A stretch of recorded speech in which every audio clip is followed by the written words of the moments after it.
ओंकारबिंदुसंयुक्तं नित्यं ध्यायन्ति योगिनः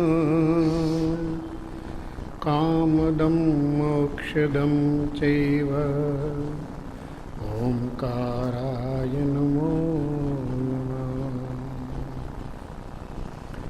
अर्हन्तो मंगलं नित्यं सिद्धा जगति मंगलं मंगलं साधव सर्वे जैन धर्मोस्तु मंगलम् मंगलं देव सर्वज्ञं निर्ग्रंथो गुरुमंगलं मंगलं वीतरागश्रुत जैन धर्मोस्तु मंगलम् मंगलं भगवान् वीरो मंगलं गौतम प्रभु मंगलं स्थूलिभद्राद्या जैन धर्मोस्तु मंगलम् महादेव्या कुक्षिरत्नं शब्दजितर्वात्मजं राजचन्द्रमहं वन्दे तत्त्वलोचनदायकं प्रभु तत्त्वलोचनदायकम्।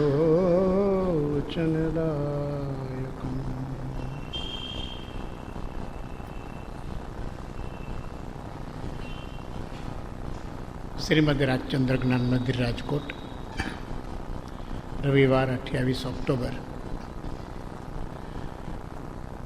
શ્રીમદ રાજચંદ્રજી રચિત અને વિતરાગ પ્રણીત શ્રી આત્મસિદ્ધિ શાસ્ત્રની રચનાના દિવસ અને પૂજ્ય પ્રભુશ્રીના જન્મોત્સવ નિમિત્તે 3 દિવસનું આ સ્વાધ્યાય સત્રનું આયોજન કરવામાં આવેલું છે।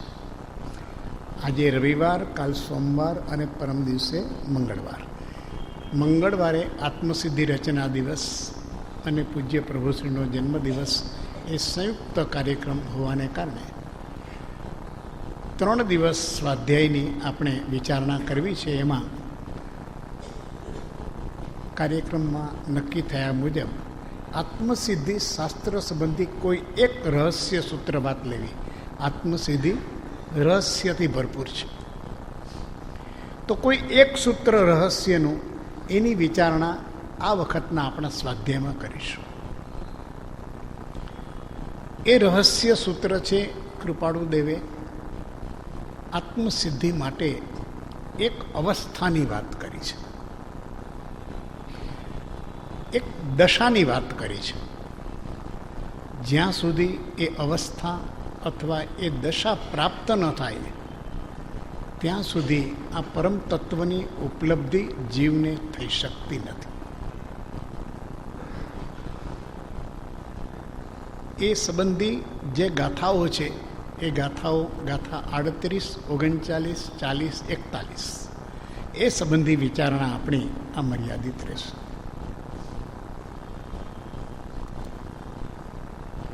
ગાથા 38ની અંદર એ દશા સંબંધી કૃપાળુદેવ સુંદર વાત મૂકે છે, એનું રહસ્ય વિશે આપણે વિચારણા કરીશું। કષાયની ઉપશાંતતા માત્ર મોક્ષય અભિલાષ ભવે ખેદ પ્રાણી દયા ત્યાં આત્માર્થ નિવાસ। આત્માર્થ એટલે આત્માને પ્રાપ્ત કરવાની અવસ્થા। મુમુક્ષુ, મુમુક્ષુતા, જિજ્ઞાસુપણું। પરમાર્થીપણું, છૂટવાનો કામી, કર્મબંધનથી મુક્ત થવાનો જિજ્ઞાસુ, આત્માનો આરાધક. આ આત્માર્થ આ એક દશા છે, આ એક જીવની અવસ્થા છે, આ એક સ્થિતિ છે, આ એક ભૂમિકા છે.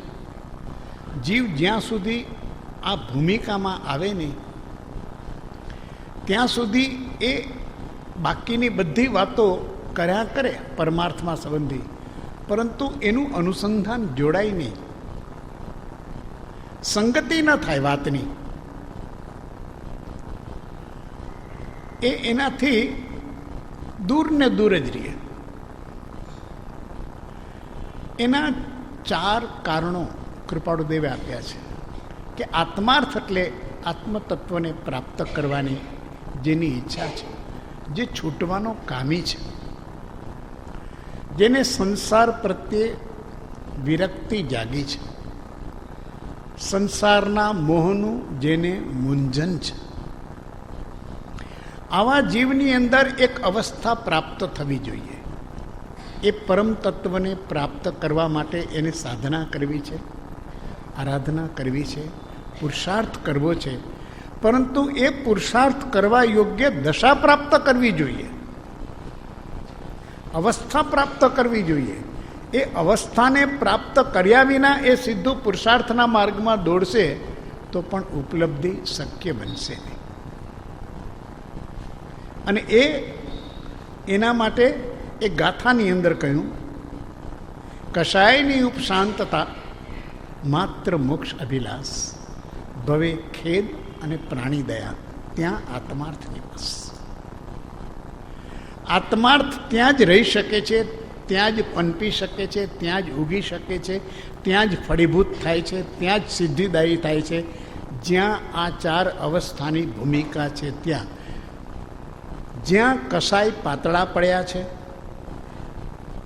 માત્ર એક મોક્ષપદ સિવાય કોઈ પદની અભિલાષા નથી, સંસાર પર જેને વૈરાગ્ય વર્તે છે અને પ્રાણી માત્ર ઉપર જેને દયા છે, એવા જીવને વિશે આત્માર્થનો નિવાસ થાય. હવે સત્સંગમાં આવે, બોધ સાંભળે, છતાં તેને પૂર્વકર્મને લઈને કશાય ઉદય આવે છે. કંઈ નિમિત્ત મળતા સાધન સાધર્મી વગેરે પ્રત્યે પણ કસાય થાય, તે અનંતાનુબંધી છે. પ્રકૃતિઓ ઉદય આવ્યા કરે ત્યારે તેને ઉપશમાવવા શું કરે? કશાય વેદાય તેને આત્માના શત્રુ જાણે, દૂર કરવા ક્ષમા આદિ ધારણ કરે. હું કશાય કરીશ તો મને જ કર્મ બંધાશે. વળી કોઈ નિંદા વગેરે કરે કે દુઃખ આપે તો તેમાં પોતાનો દોષ હોય તો વિચારીને કાઢી નાખે. દોષ ન હોય તો તે પૂર્વ કર્મનું ફળ જાણીને ક્ષમતા રાખે. કર્મ નિર્જરી જાય છે એમ જાણી સંતોષ રાખે અને વૃત્તિને ધર્મ ધ્યાનમાં વિશેષપણે રોકે. એ રીતે અભ્યાસ કરતા કશાય મંદ પડે, એટલે કે ઉપશાંત થાય, ત્યારે આત્માર્થ વિચારવાનો અવકાશ મળે. મૈત્રી પ્રમોદ આદિ 4 ભાવના ભાવે એમ કશાયને દુઃખના હેતુ જાણી છોડે, ઉપશમાવે, ઘટાડે, ક્ષય કરે. આ લોકની અલ્પપણ સુખેચ્છા મોક્ષના પુરુષાર્થમાં શિથિલ કરે છે. તેથી સર્વ સંસારને એકાંત દુઃખરૂપ જાણી કર્મબંધથી રહિત મોક્ષરૂપ પામવા ઈચ્છા પ્રયત્ન કરે. તેમજ સાથે પ્રાણી માત્ર પર દયા હોય, પોતા સમાન સર્વજીવને ગણી અંતઃકરણ કોમળ કરે, અભિમાન ત્યાગે. આ લક્ષણો હોય ત્યાં આત્માર્થ એટલે મુમુક્ષુ દશા પ્રગટે છે. આ ભૂમિકા. ઊંચું ઊંચું તત્વજ્ઞાન કેમ કાર્યકારી થતું નથી? એટલા પરમાર્થ માર્ગના સાધનો આ જીવ કરે છે, છતાં કેમ પરિણામ આવતું નથી? આ કાળની અંદર એટલા બધા સાધનો ઉપલબ્ધ થયા છે અને એટલી વસ્તુઓથી આપણે નજીક ગયા છે. જે પહેલાં 100 વર્ષ પહેલાં જે વસ્તુ આપણને દુર્લભ હતી એ સુલભ થઈ ગઈ છે. હાથમાં બધું છે, આંગળીના ટેરવે આખો મોક્ષ માર્ગ 45 આગમ છે. એ ક્લિક કરો એટલે જે જોઈએ તે મળે છે. છતાં પરમાર્થથી જીવ દૂર છે. તો વસ્તુ ઉત્કૃષ્ટ ઉપલબ્ધ છે એનાથી જીવનું કલ્યાણ નથી. આ વસ્તુ સરસ છે, આ સરસ છે, અહીંયા ગ્રંથ છે, અહીંયા માહિતી છે, આ છે, એ બધું જ છે, એનાથી જીવનું કલ્યાણ નથી. જ્યાં સુધી એવી દશા પ્રગટતી નથી એની સાથે આપણું કોઈ જોડાણ ખરું? એની સાથે કોઈ અનુસંધાન ખરું? એ અનુસંધાન માટેના સૂત્રો કયા? એ દશાના આવશ્યક લક્ષણો કયા? એ જ્યાં સુધી આ જીવમાં ન પ્રગટે ત્યાં સુધી પેલા ઉત્કૃષ્ટ સાધનો જે બધા છે એ બધા દૂર ને દૂર જ રહે છે. એ સ્પર્શતા નથી. જેમ કોઈ પદાર્થ ઉપર ચિકાસ હોય અને એના ઉપર ગમે તેટલું પ્રવાહી રેડવામાં આવે તો પ્રવાહી સરી પડે છે. પદાર્થ ભીંજાતો નથી,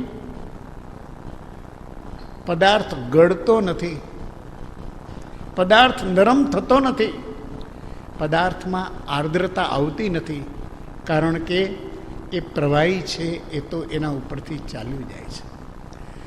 એમ જીવ ઉપર જ્યાં સુધી આ કષાયોની ચિકાસથી ભરપૂર છે, ક્રોધ, માન, માયા, લોભ ઉત્કૃષ્ટ પ્રકારે છે. લખે છે, પૂજ્ય બ્રહ્મચારીજીના વિવરણ મેં વાંચ્યું અને આગળનું વાંચ્યું તે આપણે કૃપાળુદેવના આત્મસિદ્ધિ ઉપર અંબાલાલભાઈ લખ્યું, જે કૃપાળુદેવના લક્ષ્ય નીચે આવી ગયું, તે કે જીવ સત્સંગમાં પણ આવે અને બોધ પણ સાંભળે, છતાં પણ સાધન અને સાધર્મી પ્રત્યે કસાય કર્યા કરે. હવે એને એક પ્રકારનો ભ્રમ ઉત્પન્ન થાય છે કે હું તો ઘણો પરમાર્થ કરું છું,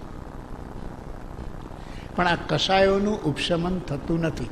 પહેલું લક્ષણ કષાયની ઉપશાંતતા. કષાયો પાતળા પડે, કષાયો મંદ પડે, વાળી લેવાય તેવી દશા થાય. કેશવજીજી મહારાજ કે વાડીઓ વડે જેમ હેમ. સોનું છે એને ગમે તે ઘાટ અને આકાર આપી શકાય છે, કારણ કે એ ધાતુમાં એવો ગુણ છે કે એને જેમ વાળો, જેમ એને નરમ કરવું હોય એટલો નરમ થઈ શકે, એટલે ઘાટ આપી શકાય. લોખંડના દાગીના ન બને, હથિયાર બને. સોનાના આભૂષણ બને, કારણ કે તેમાં કોતરકામ, જરીકામ બધું થઈ શકે છે. અને એનું કારણ એ પદાર્થની ગુણ છે, એ વાળી શકાય છે. જેમ વાળવું હોય તેમ વાળી શકાય, તો એને ઘાટ આપી શકાય છે. તો અહીંયા કહે છે કે વાળી લેવાય એવી દશા થવી, અને એ ત્યારે વૃત્તિની ઉપરામપણું. આ જીવ સંસારમાં વૃત્તિથી જોડાયેલો છે, વૃત્તિથી જોડાયેલો છે. આ વૃત્તિઓ જ્યાં સુધી ઉપરામ એટલે શાંત થતી નથી. એક ઉભરો આવે એવી સ્થિતિ હોય છે અને એક બેસી જાય એવી સ્થિતિ હોય છે. દૂધ જ્યારે અગ્નિના સંયોગમાં છે ત્યારે ઉભરાય છે,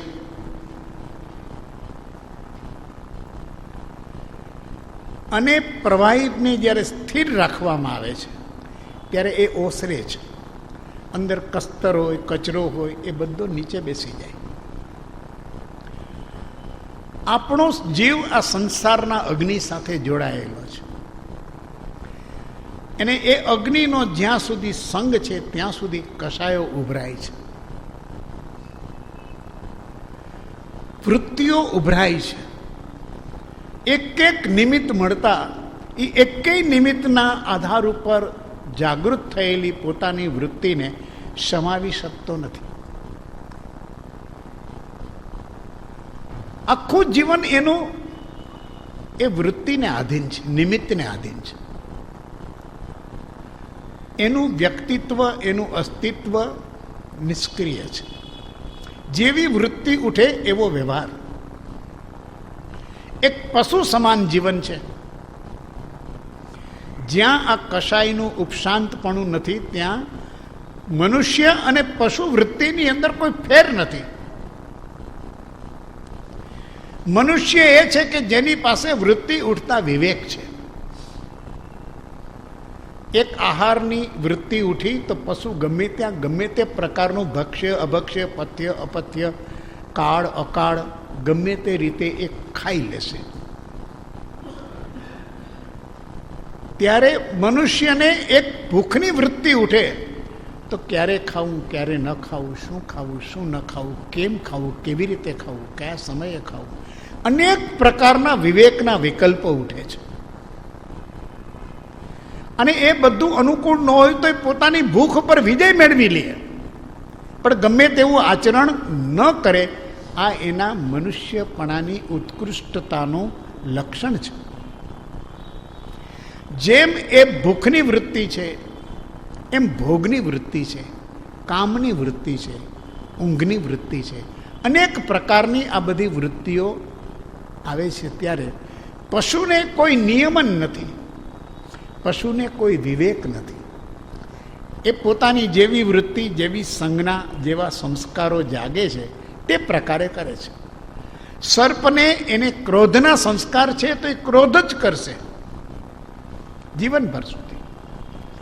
પણ મનુષ્યની અંદર એ શક્યતા છે કે એને ક્રોધના સંસ્કાર છે અને એ વૃત્તિ ઉદયમાં આવે તો તે સમયે એ ક્રોધથી પાછો હટી શકે છે, પાછો વળી શકે છે.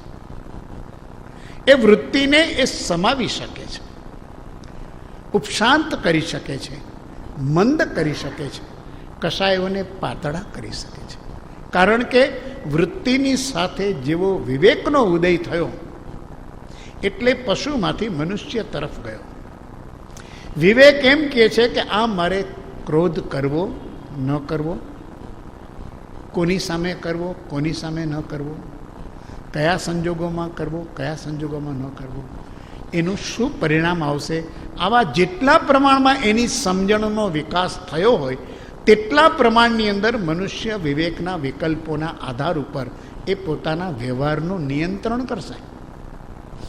એટલે કશાયની ઉપશાંતતા, ક્રોધ માન માયા લોભ, આ બધા કશાયો જીવને અનંતકાળ સુધી સંસારમાં પરિભ્રમણ કરાવનાર અનંતાનુબંધી કશાયો છે.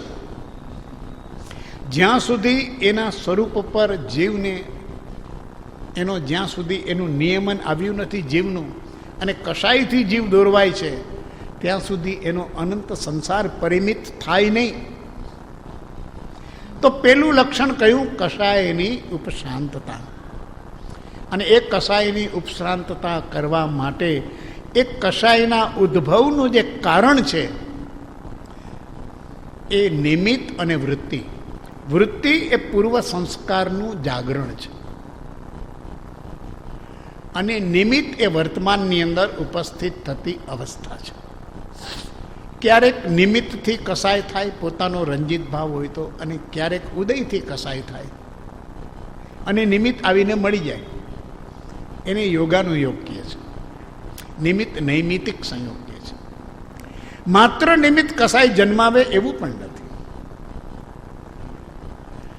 તો એ રીતે જ્યારે વિચાર કરે તો વૃત્તિ ઉપર નિયમન કરવું આ એની પહેલી આવશ્યક વાત છે.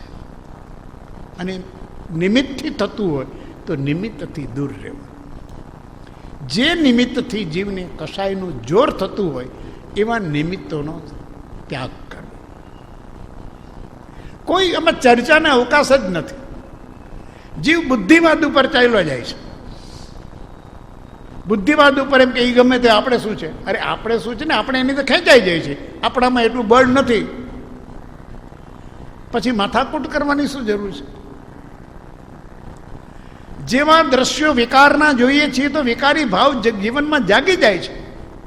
માટે જ્ઞાની પુરુષો કહે છે કે ભાવના વિકાર જન્માવે, વિભાવ જન્માવે, એવા નિમિત્તોથી દૂર રહો, એવા સંગથી દૂર રહો, એવી સોબતથી દૂર રહો. કારણ કે જીવની અંદર હજી એટલું બળ નથી, આત્મબળ નબળું છે, તો નિમિત્ત બળ જોરદાર થશે. તો પહેલું આવે કશાયની ઉપશાંતતા. બીજી વાત મૂકી છે માત્ર મોક્ષ અભિલાષ.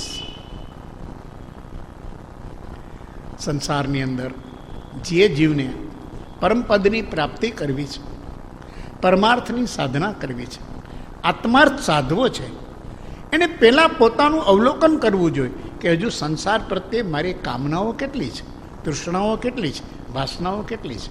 આ સંસારમાંથી હું કેટલું લઈ લઉં, કેટલું મેળવી લઉં, ધનથી, પદથી, પ્રતિષ્ઠાથી, સત્તાથી, માનથી. અનેક પ્રકારની વાસનાઓના સ્વરૂપ તો બહુ સૂક્ષ્મ હોય છે. સિદ્ધિથી, પ્રસિદ્ધિથી, નામનાથી, કામનાથી. અરે જેને પૈસો નથી જોઈતો એને પણ નામના માટે થઈને ગમે તે પ્રકારનું વર્તન કરશે. એક પદની લાલસા જાગે તો પણ ગમે તેવા કાવા દાવા પ્રપંચ કરશે. એક સત્તાનો ભાવ જાગશે તો ગમે તેવા મૂલ્યોમાં એ નીચે ઉતરી જશે. કુકૃત્ય કરતા એ ક્યાંય અચકાશે નહીં, કારણ કે એને સત્તાનો મોહ છે, નામનો મોહ છે, પદનો મોહ છે, પ્રતિષ્ઠાનો મોહ છે. આ બધી વાસનાઓ છે, સૂક્ષ્મ વાસનાઓ છે. જ્ઞાની પુરુષ કહે છે કે બીજું લક્ષણ કે જીવ સંસારમાં આવ્યો, સંસારમાં જન્મ્યો, સંસારમાં રહે છે, પણ એને સંસારના સુખોની કોઈ હવે વાસના રહી નથી, તમન્ના છે નહીં. સંસારની વચ્ચે હોવા છતાં સાંસારિક સુખો, ભૌતિક સુખો, અહિક સુખો, પદાર્થ જનિત સુખો, સંગના સુખો, સંબંધના સુખો, સંયોગના સુખો, એની વાસના એને ઢીલી પડી ગઈ છે. એ હોય તોય શું, ન હોય તોય શું, પૂર્વ પ્રારબ્ધ અનુસાર જે છે તે છે, નથી તો નથી. છે તો પણ એની અંદર એ નિરાસક્ત છે, અને નથી તો એની કોઈ એને અભરખા નથી. એને હવે એક જ અભિલાષા છે, મોક્ષની. સમજ છે કે મોક્ષ એક એવું સુખ છે જે સ્વાધીન છે, જે અનંત છે, જે શાશ્વત છે, જે પોતાનું છે, જે પોતાના સ્વભાવનું છે. સુખ મારો સ્વભાવ છે. આત્માનું સ્વરૂપ સુખ સ્વરૂપ છે, એ સુખનું ધામ છે, સત સુખ છે. સત સુખનું આ લક્ષણ છે કે પશ્ચાત દુઃખ તે સુખ નહીં. એટલે એને સંવેગ જાગે છે. સંવેગ એટલે સંસારના સુખો પ્રત્યે વિરક્તિનો વેગ વધે છે, એનો વૈરાગ્યનો વેગ વધે છે. બધું જ હોવા છતાં ભાવ વિરક્તિના વધે છે, ભોગના નથી વધતા. એક વસ્તુ માગતા 50 વસ્તુ હાજર થાય છે, એવી સ્થિતિ હોય છે જ્ઞાનીઓની. અને આવા મહાપુરુષો, તીર્થંકર, એ રાજકુમારો બધા છે, રાજાઓ છે. વસ્તુનો કોઈ છોછ નથી, કોઈ અભાવ નથી, પરંતુ વિરક્તિનો વેગ એટલો છે કે એને આ જગતમાં જ્ઞાની લખે કે અમને ક્યાંય સાતું નથી. બધું જ મળતા છતાં ચેન પડતું નથી. માત્ર મોક્ષ અભિલાષ. અમે આ બધા સંયોગોના સુખથી ક્યારે છૂટીએ અને ક્યારે અમારું નિજ એવું આત્મસુખની પ્રાપ્તિ કરીએ. આવું એક એમને એની અભિલાષા, આ સંવેગ ભાવ, વિરતિનો ભાવ, વિરક્તિનો ભાવ, એ વેગ અને એની વૃદ્ધિ, એ પરિણામ એના ઉત્તરોત્તર એ પરિણામ વધતા જાય.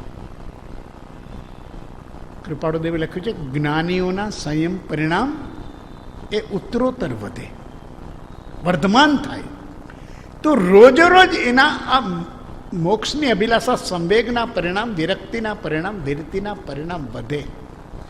સંસારમાં પદાર્થ વધવાના છે આપણા સંયોગમાં. અને આજના કાળનું એ લક્ષણ છે કે ઘરની અંદર પહેલાં 50 ચીજ હતી, આજે ઘરની અંદર 500 ચીજ છે, અને 2 વર્ષ પછીમાં 5000 થઈ જશે.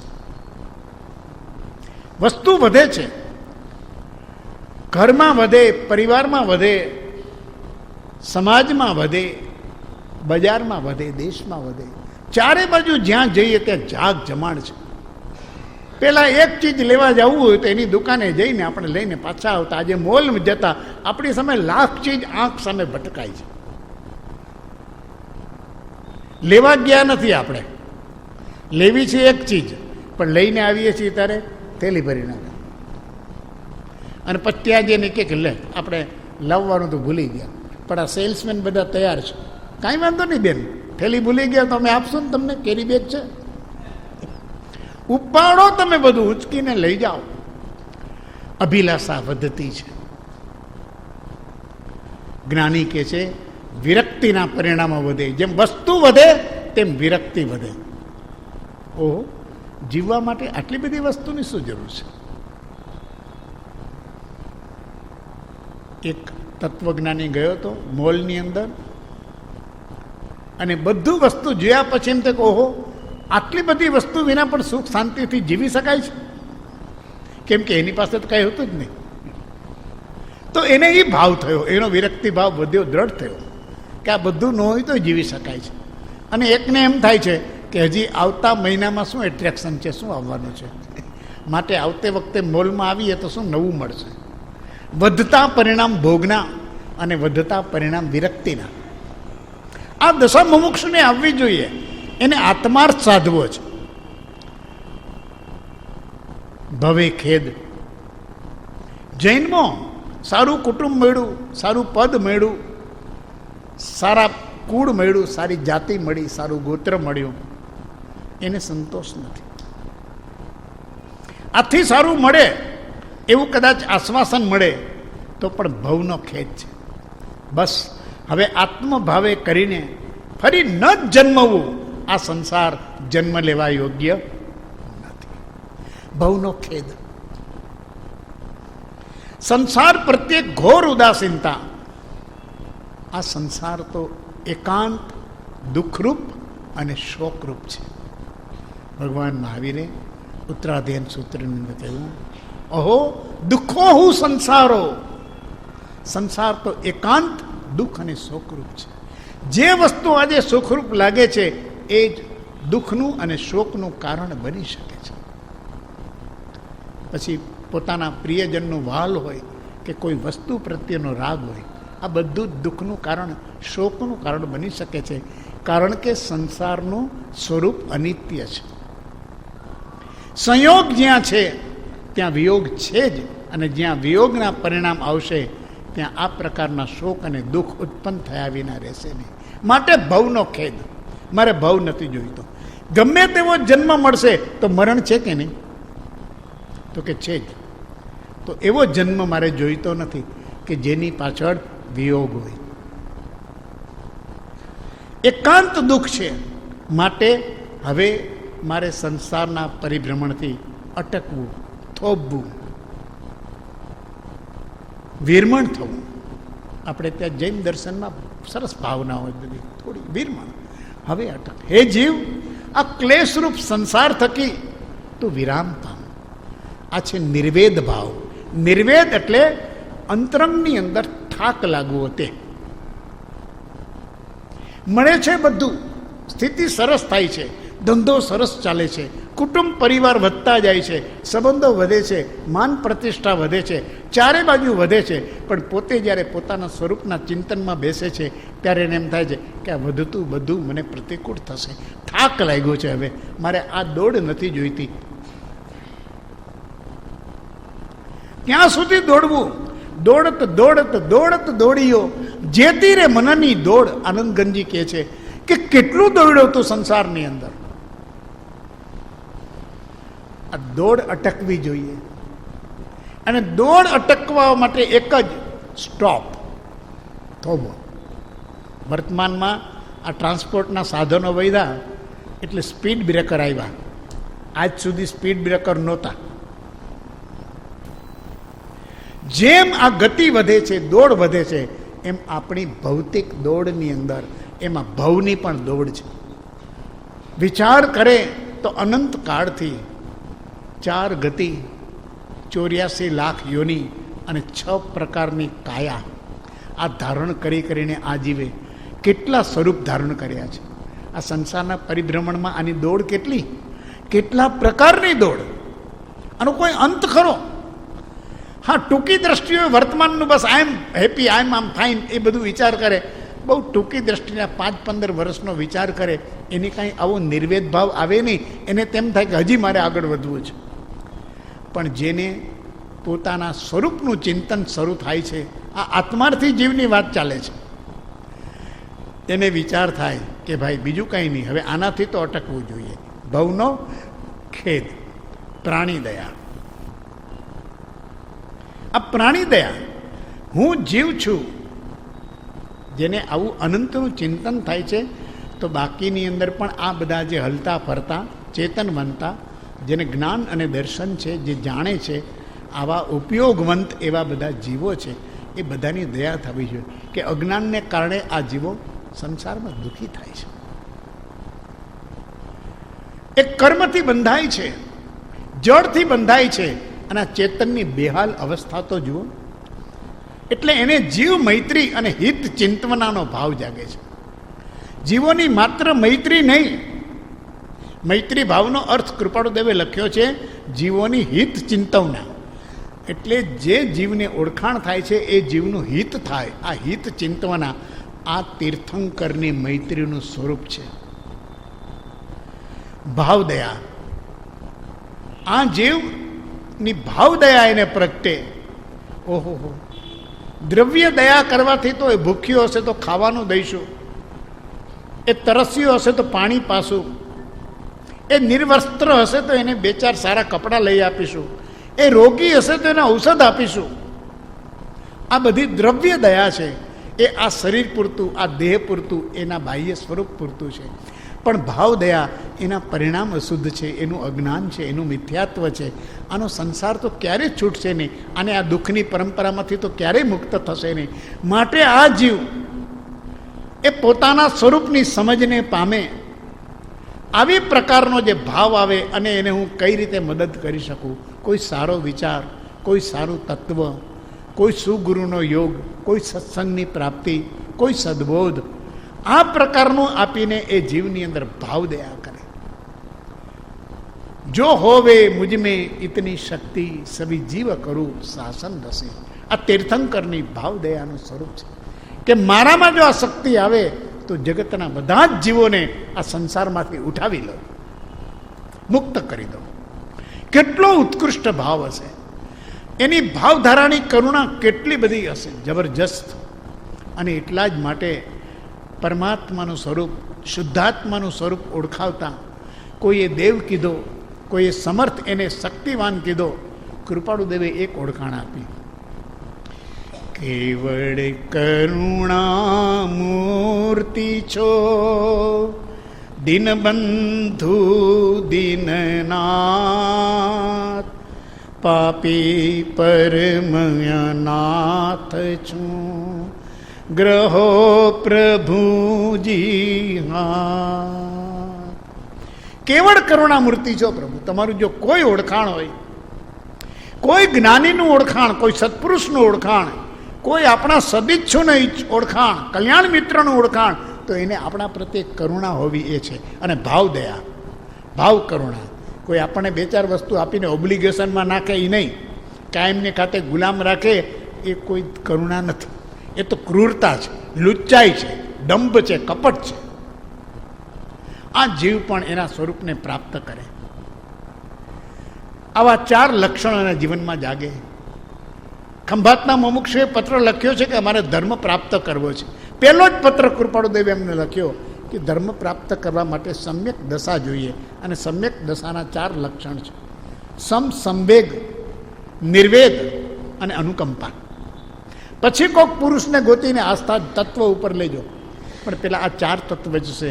સમમાં કશાયની ઉપશાંતતા, સંવેગની અંદર મોક્ષની અભિલાષા, નિર્વેદની અંદર આ ભવ સ્થિતિ, હવે ભવનો ખેદ, અટકવું, અને પ્રાણી દયા, આવી ભાવ અનુકંપા થાય.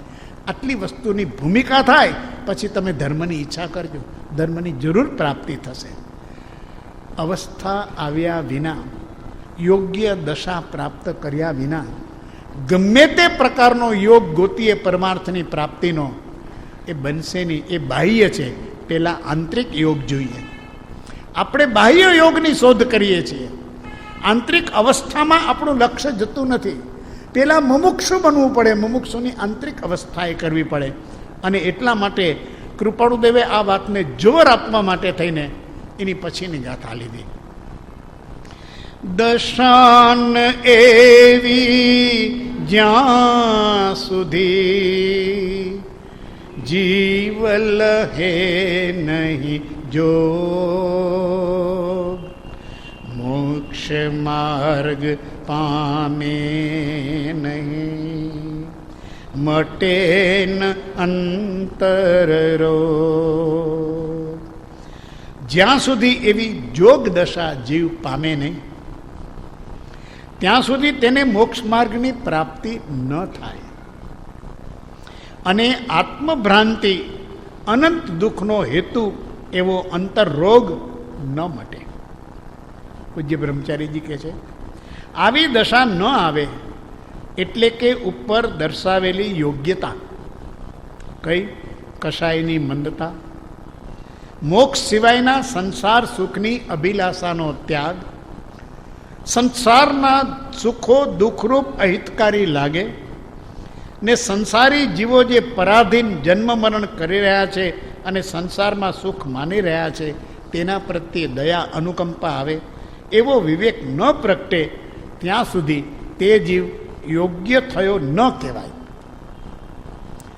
અને સદગુરુનો જોગ તેને થાય નહીં.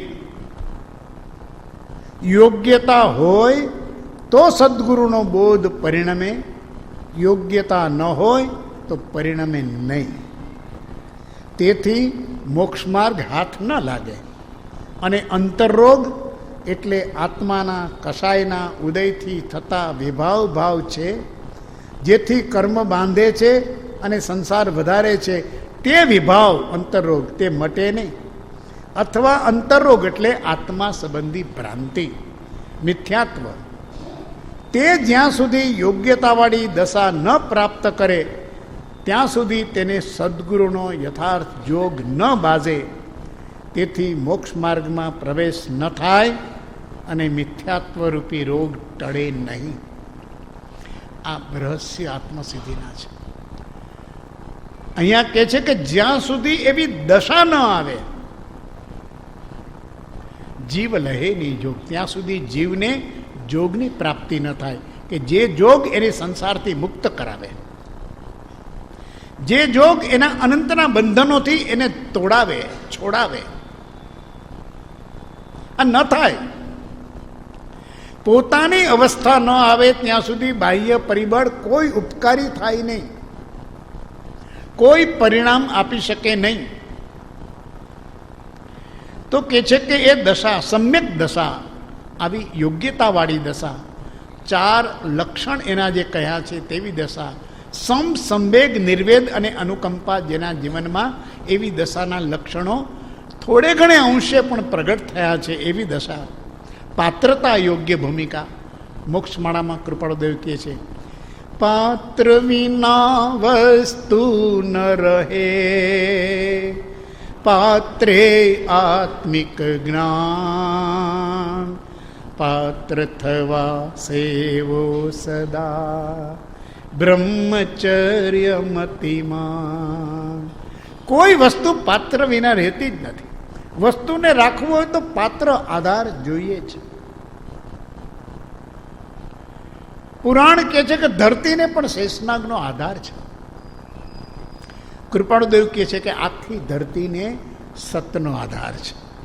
આ સત વિના પૃથ્વી પણ ન ટકે, આ સત વિના સૂર્ય પણ પ્રકાશી ન શકે અને સત વિના વરસાદ પણ ન આવે.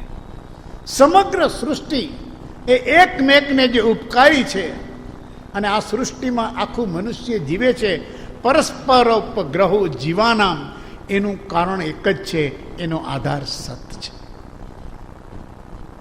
આ પાત્રતા એના વિના વસ્તુ રહેતી નથી. તો જેને આત્માર્થ મેળવવો છે એની પાત્રતાની આવશ્યકતા ખરી કે નહીં? તો એ તો જોઈએ. એ પૂર્વ ભૂમિકા કીધી. એટલે આવી પારમાર્થિક યોગ્યતા, જેમ ઉચ્ચ શિક્ષણ લેવું હશે તો અમુક એના પ્રાથમિક શિક્ષણની યોગ્યતા હોવી જોઈએ તો ઉચ્ચ શિક્ષણમાં પ્રવેશ મળે. વિદેશ જવું હોય તો એની યોગ્યતા હોવી જોઈએ. કોઈ પણ સ્પર્ધામાં ભાગ લેવો હોય તો એના ક્રાઇટેરિયા અને એની એલિજિબિલિટી કે ભાઈ આટલી વસ્તુ ઓછામાં ઓછું હોવું જોઈએ. વિશ્વ સુંદરીની સ્પર્ધામાં ભાગ લેવી છે તો એમાંય છે કે આટલી ઊંચાઈ હોવી જોઈએ, આટલું કદ હોવું જોઈએ, આટલું રૂપ હોવું જોઈએ, કંઈક તો હોય ને, વજન આટલું હોવું જોઈએ. એથ્લેટ્સ, આ બધી જે કંઈ બધી સ્પર્ધાઓ ચાલે છે એમાં દરેકમાં એના યોગ્યતાના માપદંડ છે. પોલીસ ખાતામાં ભરતી હોવી જોઈએ તો આટલી ઊંચાઈ જોઈએ, આટલી છાતી જોઈએ, કાંઈક તો જોઈએ ને પાત્રતા. આ એક ધર્મ જ એવો છે કે જ્યાં કોઈ જરૂર નથી લાગી આપણને. જેને જે ફાવે આ ધર્મની ટોપી માથે નાખે છે અને થઈ ગયું છે કે એ ટોપીએ it has lost its shape because everybody wears it. એમાં આત્મસિદ્ધિનું પણ એવું થઈ ગયું છે. કૃપાળુદેવનું નામ અત્યારે એટલું પુણ્યવંતું છે, એટલું પ્રભાવવંતું છે, જેને જે ફાવે એ કૃપાળુદેવની ટોપી માથે નાખી દે છે.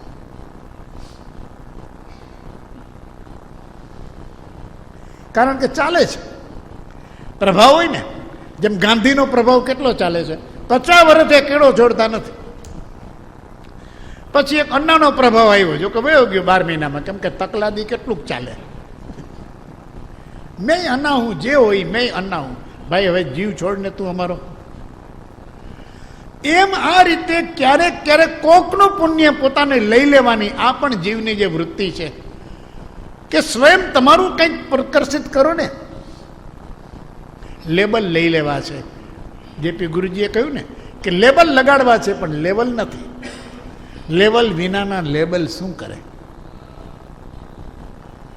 જે ને તે આજે આત્મસિદ્ધિની ભાષામાં વાત કરતા શીખી ગયા છે. કૃપાળુદેવનું નામ લેતા બરોબર આજે મજા આવે છે, કારણ કે એ સિક્કો ચલણી છે, ચાલે એમ છે, બોલબાલા છે, પુણ્ય પ્રભાવ છે. પરંતુ એની પારમાર્થિક યોગ્યતા ન હોય તો ઇષ્ટફળની સિદ્ધિ ન થાય. જે ઈચ્છિત ફળ છે, જે અપેક્ષિત છે, તે નહીં થાય. બધા જ સંપ્રદાયો આવી રીતે શરૂ થયા છે અને ઇષ્ટફળ ન થયું, કારણ કે એનું મૂળ સ્વરૂપ પાછું ભૂલાતું ગયું. મૂળ પુરુષ પણ ગૌણ થઈ જાય, એને પકડનારા જ મુખ્ય થઈ જાય. તો જે તેજ હતું, જે સત્વ હતું, જે તાકાત હતી, એ તો મૂળ પુરુષની હતી. અને એ મૂળ પુરુષને ગૌણ કરીને એની જગ્યાએ પોતે ગોઠવાઈ જાય, ફ્રેમ ઇનાઈ રાખે અને ચિત્ર બદલાવી નાખે અને પોતાનું દાખલ કરે. શું થાય? કેટલુંક ચાલે? ઈચ્છિત ફળની પ્રાપ્તિ થતી નથી. આવી યોગ્યતા જીવની અંદર જ્યાં સુધી પારમાર્થિક ન હોય તો આ ત્યાં સુધી એવી દશા પ્રાપ્ત થવી જોઈએ, અને ત્યાં સુધી એને આવો સદગુરુનો જોગ પણ મળતો નથી.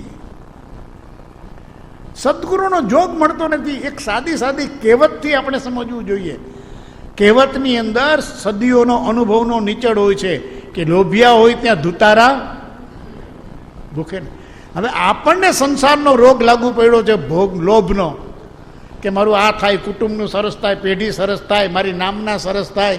અને આપણે લોભ સહિત જોવા જાય તો એવા ગુરુઓનો પણ તૂટો નથી કે માથે હાથ મૂકી દે, રાખડી બાંધી દે, દોરો બાંધી દે, વાસ્કેપ ચાટી દે, પીવાનું પાણી મંત્રેલું આપી દે, 2 મંત્ર કદાચ આપી દે, આમ કરજે તેમ કરજે.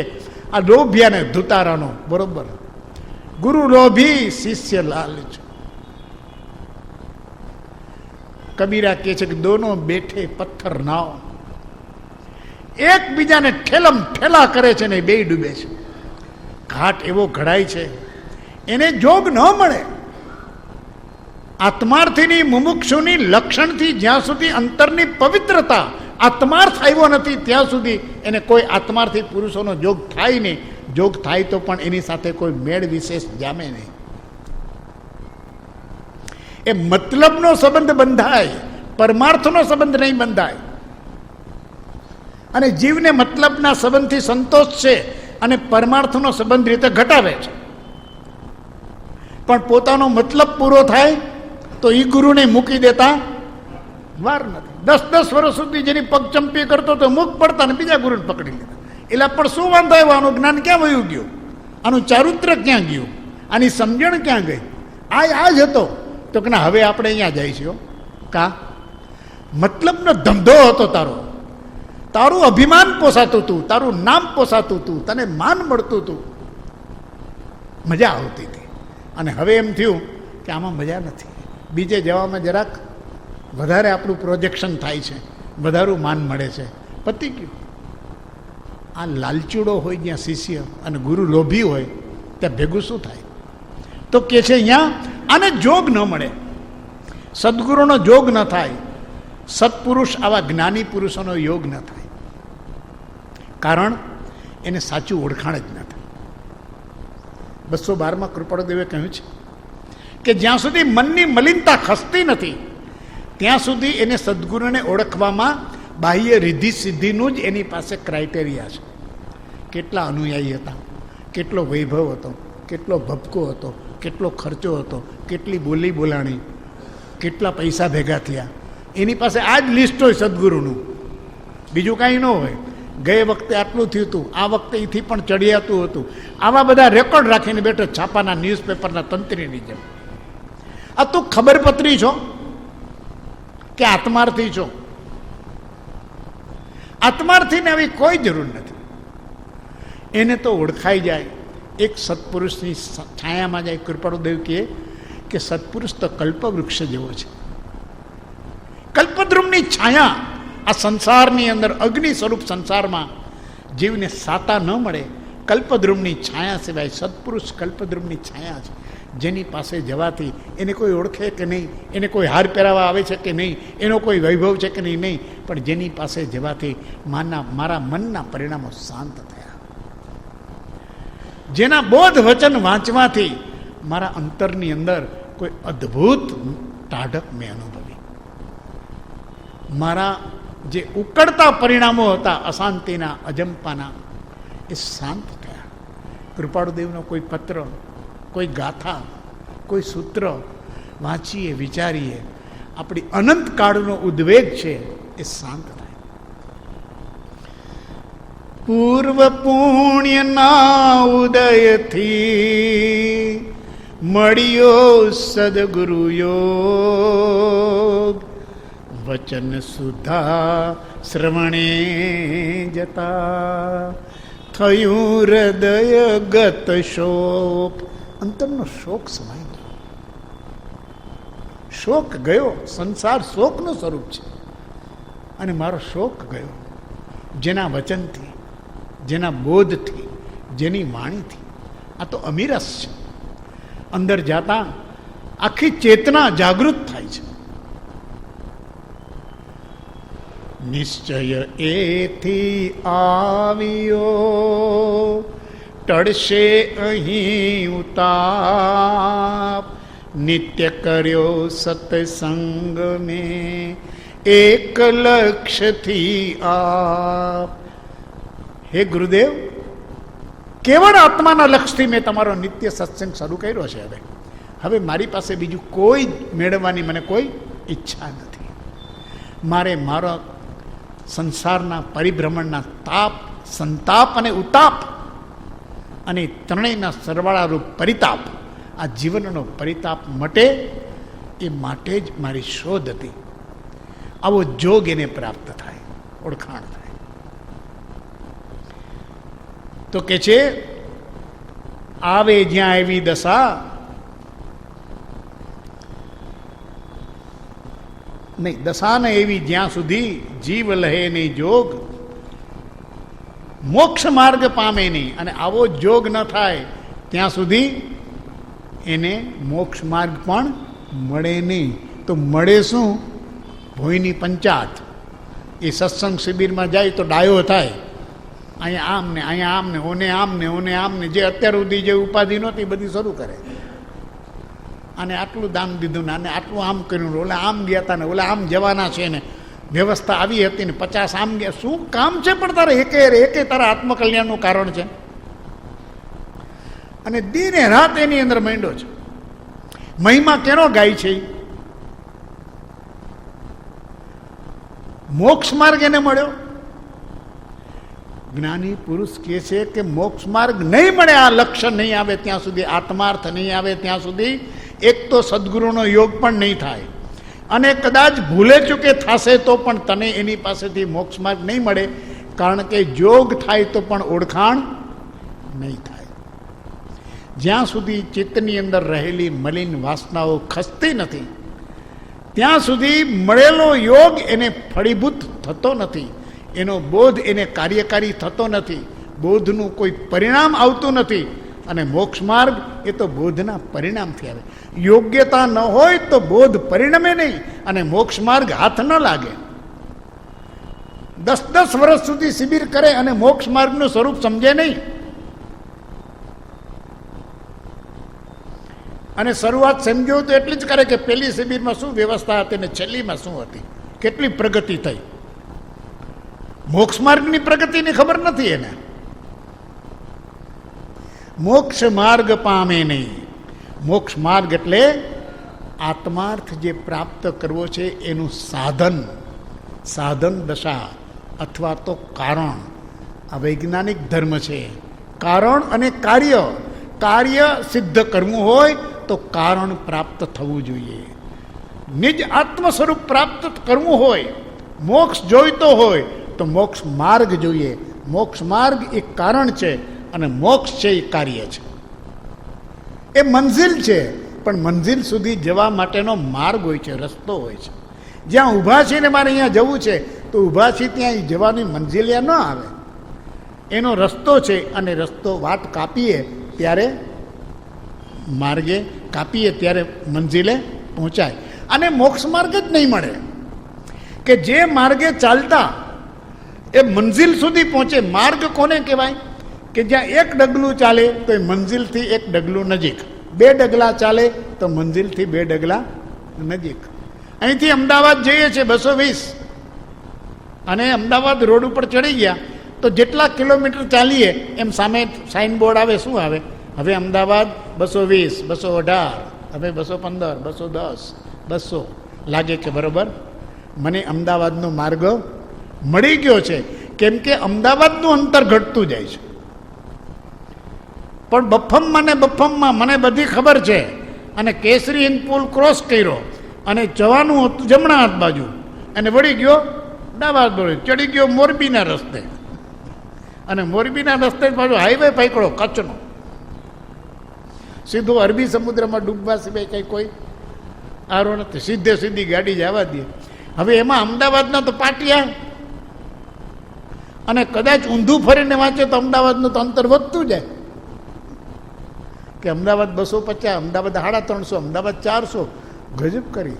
મોક્ષ માર્ગ તને અમદાવાદનો માર્ગ હાથમાં નથી આવ્યો, એ મોક્ષ માર્ગનો હાથમાં નથી આવ્યો. તું 5 વર્ષ ત્યાં સત્સંગ કરસ, 10 વર્ષ ત્યાં કરસ, 25 વર્ષ ત્યાં કરસ, તું એક ડગલાથી નજીક નથી ગયો. અને ક્યારેક તો ફેર ફૂદડી ફેરા કરસ, ક્યાં છો એ ખબર નથી. ઘણી વાર ભૂલા પડે ત્યારે શું કે ફરીને પાછા ત્યાં. મોક્ષ માર્ગ પામે નહીં, મટે ન અંતરરોગ. અંતરરોગ અનંત દુઃખનું કારણ જે છે. આ મોક્ષ એટલે સ્વરૂપની સમજણ પ્રાપ્તિ નથી થઈ. કૃપાળુદેવે આત્મસિદ્ધિનો પ્રારંભ કર્યો કે જે સ્વરૂપ સમજ્યા વિના પામ્યો દુઃખ અનંત. અનંત દુઃખ. આજે અંતર રોગ છે, પરિભ્રમણનો રોગ લાગુ પડ્યો છે. આ અનંત કાળનું પરિભ્રમણ સમાપ્ત કેમ થતું નથી અથવા તો હવે સમાપ્તતાને કેમ પામે? આ મુમુક્ષુનો પ્રશ્ન. આ પ્રશ્ન ખંભાતના મુમુક્ષુએ કૃપાળુદેવને લખ્યો તો કૃપાળુદેવે જવાબ લખ્યો કે તમારી જિજ્ઞાસા જાણીને મુમુક્ષુતાના અંશોએ ગ્રહાયેલો તમારો પત્ર અમને પરમ સંતોષ આપે છે. કારણ કે તમે એ માગણી કરી છે કે અનાદિનું પરિભ્રમણ હવે સમાપ્તતાને કેમ પામે આ મુમુક્ષુ, આ ધર્મની ઈચ્છાવાળો જીવ, આ આત્માર્થી. એને એક જ છે કે મારું પરિભ્રમણ સમાપ્તતાને કેમ પામે. પ્રભુ હું આ ભવચક્રની જાળમાંથી મુક્ત કેમ થાઉં, ક્યારે થાઉં? અંતરરોગ છે. બીજો બ્રહ્મચારીજીએ સરસ શબ્દો આપ્યો છે. એક તો જે આ ઉદયને કર્મ અને વિભાવ ભાવને એ બધાથી છૂટવાનો જે મોક્ષ માર્ગ છે, અને એ જે રોગ છે એનો વિભાવનો રોગ, વિકારનો રોગ. બીજું કે છે એને ભ્રાંતિ છે.